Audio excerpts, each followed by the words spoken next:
Hi, Mike. Very good to meet you, Mass. Nice to meet you. I just kind of want to know your story. Like, have you had a diagnosis growing up with it?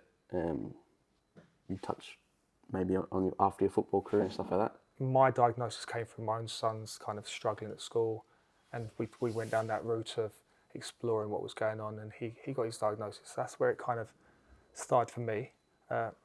So most of the things I say are quite all in hindsight, trying to make sense of the past and looking back, hyper focusing on like when I was a kid. And I suppose I've always felt different in some kind of way, but couldn't quite put my finger on it. When I was looking around and experiencing life, I always knew something was different from all my friends, particularly from the boisterous side of life and football, sporting world, which I really loved. Now I look back, it's always been there, but just couldn't quite make sense of it until I got my diagnosis. And only because of your son? Literally, yeah. Quite admittedly, my knowledge of neurodiversity was quite limited. Yeah, quite limited. Same as me. Yeah, literally the same kind of story. See, my son he was non-verbal, but he does say words and stuff like that now. But the process of diagnosis is they want to get blood tests. They want their parents' blood test, and they kind of can put a thing on it. Or is it genetic? Is it come from something else, or whatever? And we never did it. And a bit of it's a bit like it's not going to change anything.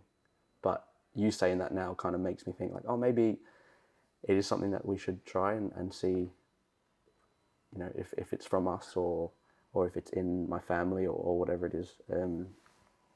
Because obviously I'm still playing, so I touch wood to see when I've stopped playing if I see a difference or if I lose that routine every day and stuff like that, because I know how important it is for my son. Is honestly so routine based. So if the smallest thing's off, then it's so hard for him to regulate. He has improved, but when you take him into an environment where he's not comfortable with, then it's tricky and stuff like that.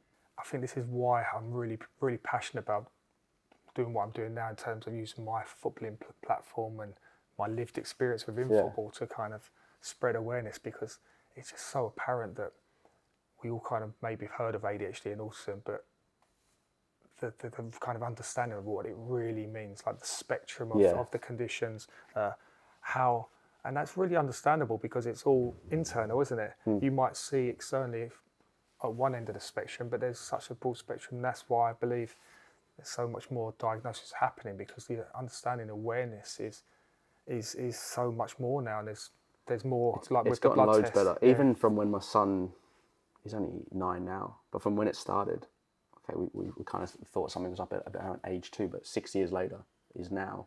Awareness is huge. Obviously, could be better, but like people are talking about it. People are acknowledging it. I feel like maybe it's my world, but I do feel like it's made loads of progress, and it is making progress, and people are talking about it a lot more. Yeah, that's a huge thing. I found it. Obviously, it's a broader kind of spectrum of mental health when we talk about that. It's that talking, isn't it? And actually, I found sharing what I thought was a footballer in terms of being tough and how you're seen.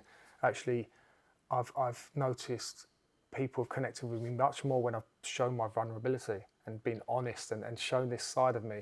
And equally, the fuel for me to kind of want to learn more and help others is come from, I don't know if you've experienced, but when you talk with your community and talk to other people that you have got neurodivergence of some sort, and I kind of give a couple of examples of how I feel or something might present, I just see them light up. Like something inside them, like it's like happens to me. That happens to me, and I feel so grateful that they trust me to then share things with me. It makes me feel good that actually I must be a good person, you know, to share that. Yeah. But equally, I see that they've been seen. They feel that you can see that they've been seen, and someone gets it and understands it, and that was quite rare. Have you ever experienced that? No, every day. I think my whole, I had Maxi when I was young, 22, 23. My wife was 22, so we were young parents with him. So it was our first child.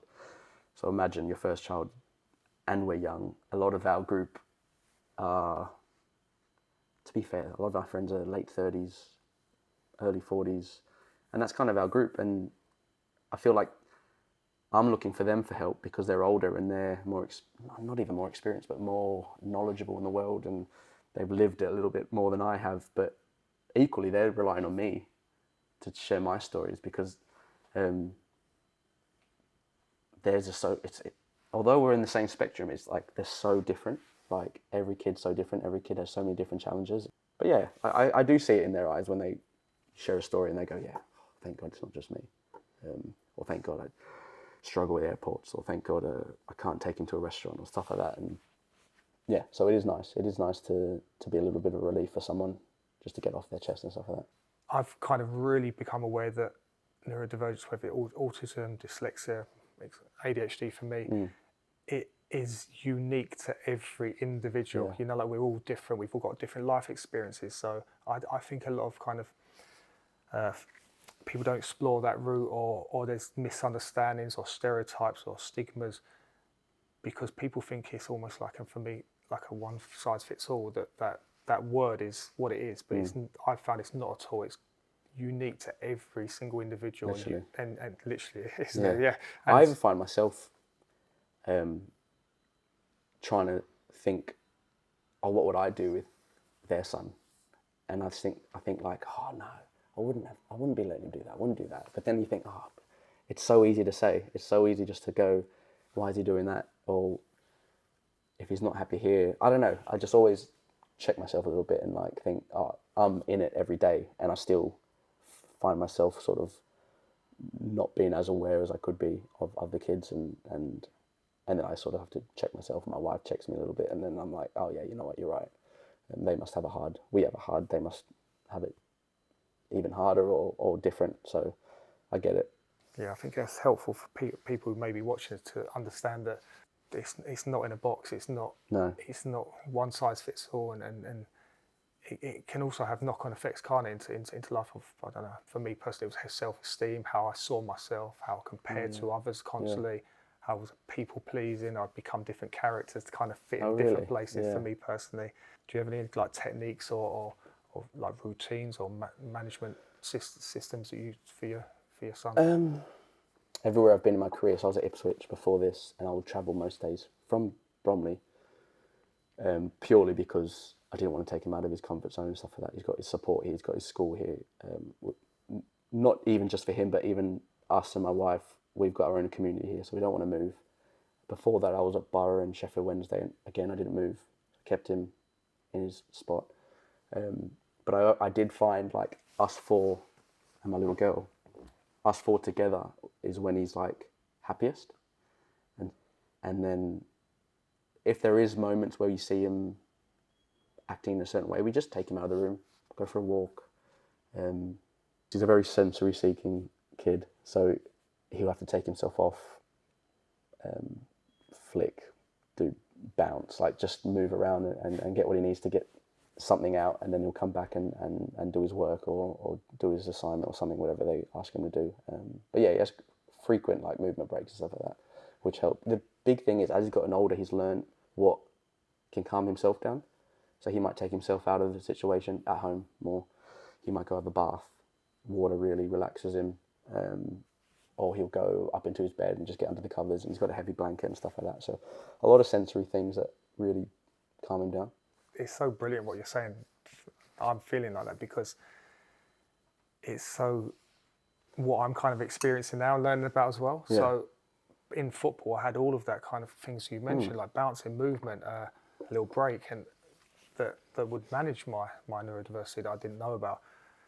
So now it's like I realise when I've learned the word overwhelm, I thought I was just like a grumpy old man or like a Kevin and Perry teenager kind of thing, like getting the ump with people. And then I would be kind of stuck in a cycle, particularly like my mum or my children or something like that. I'd get the ump with them, and then I'd then feel bad because that's my mum. Like, I don't want to be rude to her, and then I'd be filled with shame and guilt. And now I'm realising, like the management skills you talked about, I just go for a walk, like in the woods or something like that. Just take myself for a walk, and that's kind of like that time out that I need. Do you work out? Like, yeah, quite fit? Straight away as soon as I got my diagnosis. It seems such common sense. The lady, I said to Jenny, I said, where's this come from? It all seems like it's literally come from nowhere since my playing days. ended, and she said, oh, it's obvious, Mark, you've gone from 3 hours a day, high intense training, to, because of my knee injuries, I had 11 operations on my knee and two knee reconstructions.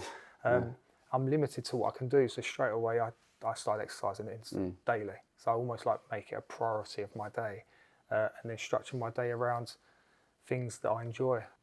I really see that once people with neurodivergence find their passion, like if I'm not interested in it, I really struggle to focus and get things done. But when I find that passion, which for me is football, that's when I really go into, I think the medical term they call hyperfocus or whatever. But I just like start creating ideas and things in my head of what I can do and new ideas and now I realise I just thought everyone was like that, you know, until my diagnosis, and now I really encourage people to lean into what they're passionate about.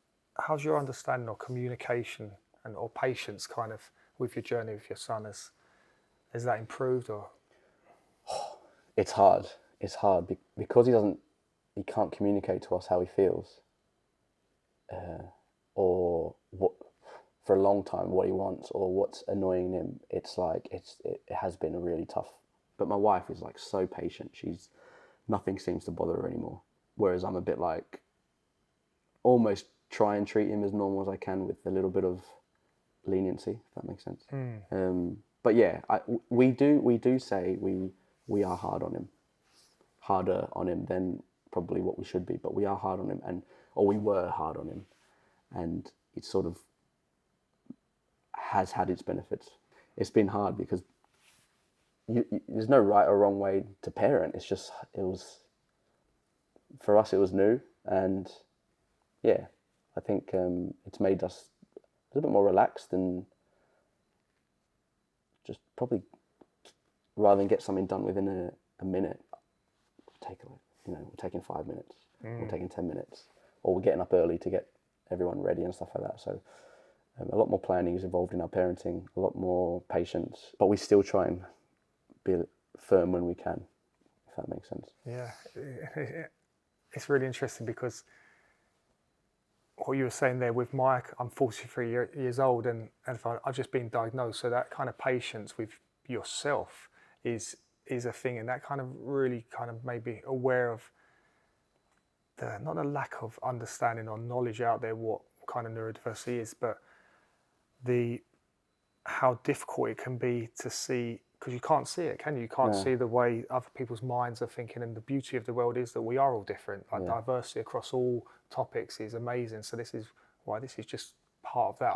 I see it really. But where you said with your own son there, you still have your struggles that to see it his way opposed to what we see in our own minds. I really see that how I've had relationships with people in my life, how it's so obvious that they wouldn't see what I see, but equally I've lived a life of 43 years of what you experience, particularly in football, how you feel you should be, or what you have to do, or how to conform, and or how to be popular in the change room. You know, all of that really is thrown into the mix as well of how you're trying to be patient, but actually the world is the opposite of all these characteristics which you need to manage, and equally for all of these troubles, there's huge benefits, isn't there? Like so much uniqueness and beauty and brilliance in this side of things as well. You know, from my son's point, innocence, like the innocence of them kids are just like they're so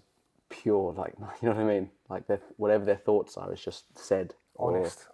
Yeah. No messing around. No messing around. It's quite funny, but which is a trait is amazing. Yeah. Honestly, it's I said it the other day. It was my son and another kid. It's just like they're just so innocent and pure. Like no toxicities come from infiltrated their brains or anything like that. They just live how they want to live, and and that's it. So I think the earlier the better that you know your differences. I really believe they can be strengths. That I'm now kind of playing catch up in terms of reminiscing on years. Through eyes almost like feeling, for me personally, a failure. I was saying to the guys earlier that I saw my football career as a failure. I saw what I do because I was constantly comparing them to what I felt I should be or what I should be doing. And it's only since my diagnosis that I'm now seeing what everyone else sees in me of success, of both of us being professional footballers, whatever percentage of the population Gotcha, that yeah. is, you know, all these amazing attributes, the resilience of coming back from injuries and Yeah, I've been there. yeah, you know, that like there's so many huge things that you and barriers you have to kind of overcome as a human being in football, let alone having a neurodivergence. So I really feel strongly about people getting diagnosis early, or they don't even need diagnosis, but being aware of their differences early and seeing as positives and thriving in life, and with leaning into them brilliances rather than seeing them as obstacles or barriers to success, whatever that may look for you. What are some of the positives and joys that neurodiversity has brought to you in your family's life? What do you say? Oh, it's an easy one. It's the people that I've met, I think, are the biggest ones. Like, whether I was humble or not before, but I mean, having my son has like brought me right down to earth, humbled me like times 1,000. Like I feel like I'm such a better person now, having him as a son and listening to everyone else around me than I was before, which is nice. It's nice, and it's like finding the good things in a bad situation. So yeah, I think that's the big one. The PFA did, I don't know if you took part in the questionnaire last year, but they did a study into kind of neurodivergent traits and what percentage of footballers might have. No, I didn't do that. No. Yeah, they might have kind of something going on, and the results come back 60% Really? of footballers, which for me, kind of looking back in hindsight, it was like it was like, you know what, it could be maybe high, you know. That's from what you see. I think it's huge. What do you need in everyday life? If take football away, you need a routine. You need to exert energy. I'm trying to think of my son. What he needs. He needs a comfortable situation or workplace.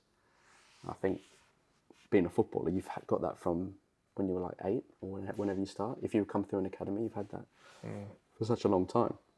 Like, I know I am so routine, regardless if I have anything or not. I know I need routine, and when I finish, I can't just sit down and do nothing. I've got to have a routine. Even doing the school run in the morning, wake up.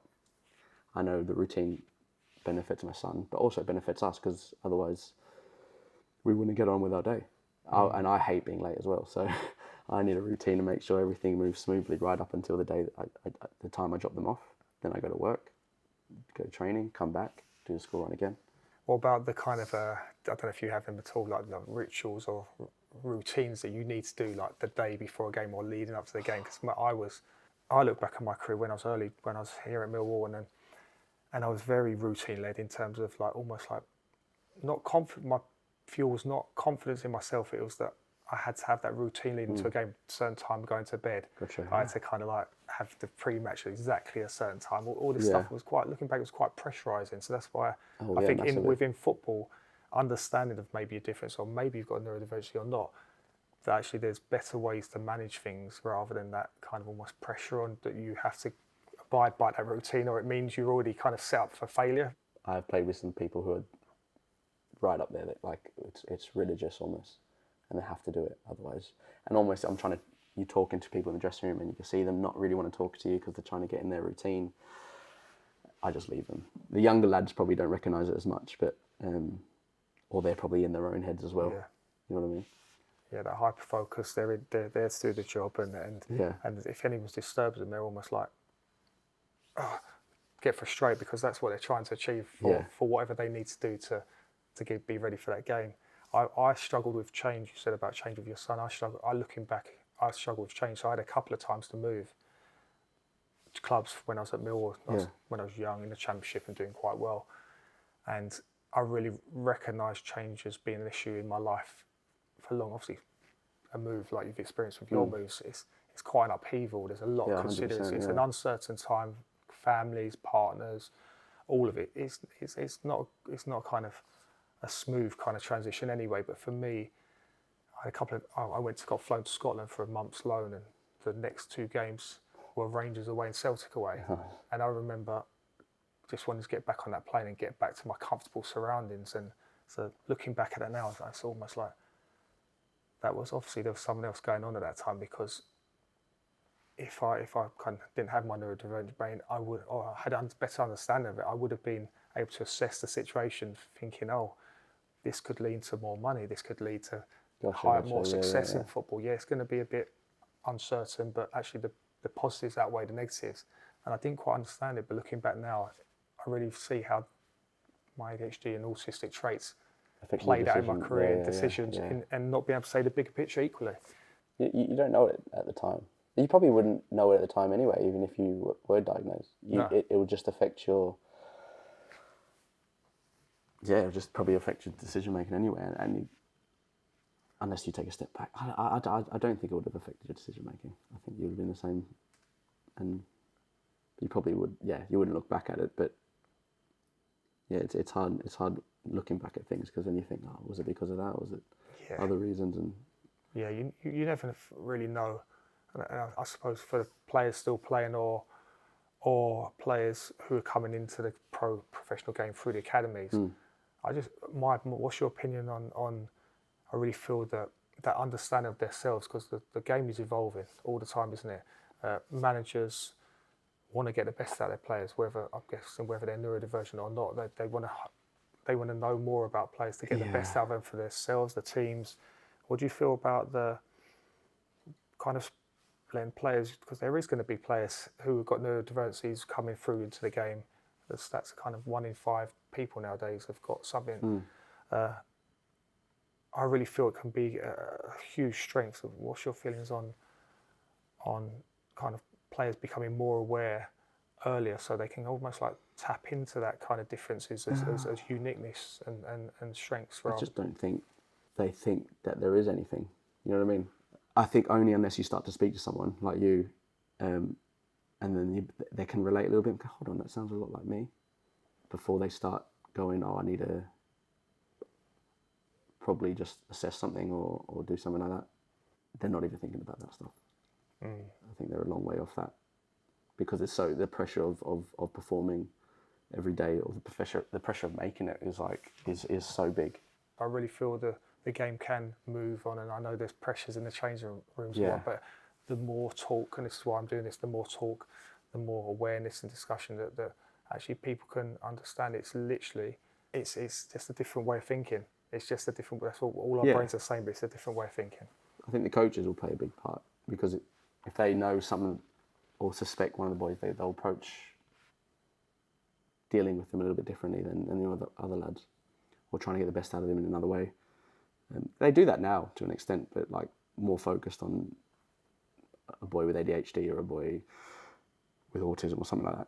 I think it has to come from more the coaches or the parents, and they can help. And honestly, I think the boys, once everyone knows in the change room, I think the modern day teenager will deal with it no problem. They just accept it. I really feel from kind of studying the game that the top managers, they're doing that kind of stuff nowadays naturally. So I don't think it's a big change. It's just knowing them players as individuals a bit more. Yeah, of course, it's not a pass like to get away with things, but it's just a little bit of knowledge that I don't need to go there, or no, I need to do this right now. But which managers want to be the best they can be. They want success for themselves and their players, and they are the best managers. So I think it's just that understanding and maybe just a bit of learning around neurodiversity, that there is differences, but which I'm sure they are aware of differences as well. I think so. I'm caught in that because I come through quite young. From 19, I'm 33 now. I got a bit of your age group, maybe towards the end of your age group. And they're quite old school, aren't they? The banter's quite old school. You're tough, and the young ones have to align with you guys. If you're not, then they're almost a week, so get them out. And then I've grown up through the modern day footballer, modern day coaching, and I'm kind of a bit biased to the old school, because that's what I see from you guys, that I kind of want to keep it in the game. But then I catch myself sort of not being understanding of other people's situations as well. Does that make sense? Yeah, it makes complete sense. So I kind of want to keep it in the game, but I'm like, there's definitely a reason why it's not in the game anymore. But sometimes we need it. In my head, I'm like, no, this is what we need. You're doing it wrong. And I got to take a step back and go, oh, you know what? Yeah, not many coaches are like that anymore. Not many players are like that anymore. I'm probably the last group that sort of got it from the old school lads. Yeah, like so. Suppose in summary, it's keeping them professional standards, that professional level, intensity and demanding. Yeah. But equally having the kind of more modern way of understanding and wider based knowledge that we are all different to get the best out of your collective. And maybe change my approach a little bit differently to different players and different age groups and stuff like that, I think. Yeah, which sounds a perfect hybrid to me for a management style, to be honest. Exactly. And it's how I would have wanted to be treated as a player, and I suppose most players, apart from the more old school ones that like me who we grew up on that kind of command style coaching. 100%, yeah. But I really feel if you feel comfortable in an environment, in a club, in a team, you're going to play your best football.